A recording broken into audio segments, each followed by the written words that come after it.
bonsoir sama gars yi na ngeen def j'espère que yéen a ngi si jàmm alors man it maa ngi si jàmm dal leen ak jàmm seen Like Mobile votre chaîne de technologie ñu bàyyi leen ginnaaw publicité bi ñu ñëwaat.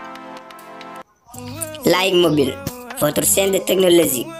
N'oubliez pas de vous abonner et aimer la vidéo. Merci.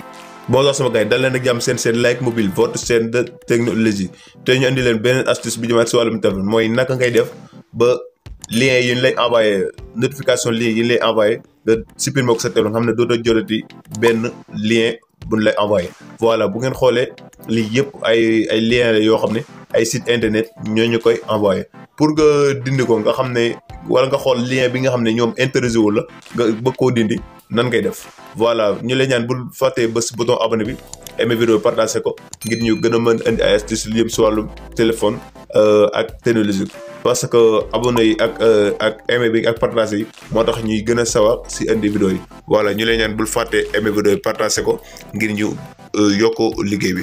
voilà pour nga effacer lien yi lay envoyé wala notification yi nga xam ne yaa ngi ko te neexu la nan ngay def ba dindi ko site internet yi. voilà pour nga dindi ko définitivement nga xam ne dootoo jëlee benn message. voilà léegi dañuy dugg suñu Google Chrome. voilà ñu dugg suñu Google Chrome. waaw léegi suñu Google Chrome moo ngi nii léegi boo duggee si Google Chrome fan ngay xool mooy à droite 3 points yi nekk si sa kaw. voilà léegi 3 points bu nekk nii boo xoolee suuf paramètre da nga ko fa gis nga bës paramètre. voilà boo duggee paramètre fii la lay dugal.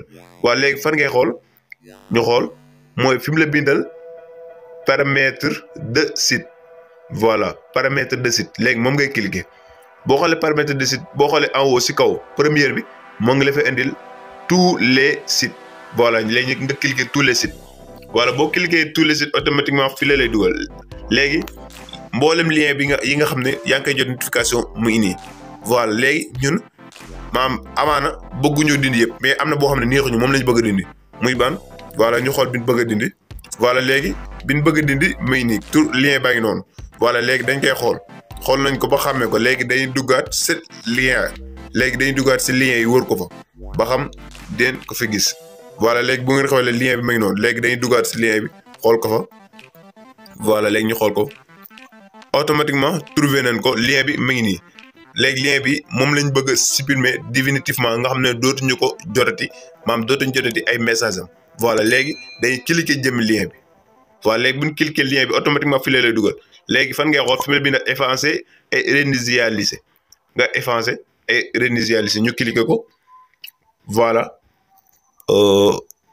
léegi bu ñu cliquer effacer et réinitialiser mu indi la effacer et réinitialiser. da lay koy laaj 2 fois pour que ba xam da ngaa def erreur. voilà léegi ñun ñoo ko soxla léegi cliquer nañ ko effacer nañ ko et réinitialiser. voilà léegi lien bii nii nga xam ne dañ ko effacer daal koy réinitialiser moom dootuñ jotati benn notification dootuñ jotati benn message am parce que intéressé wuñ.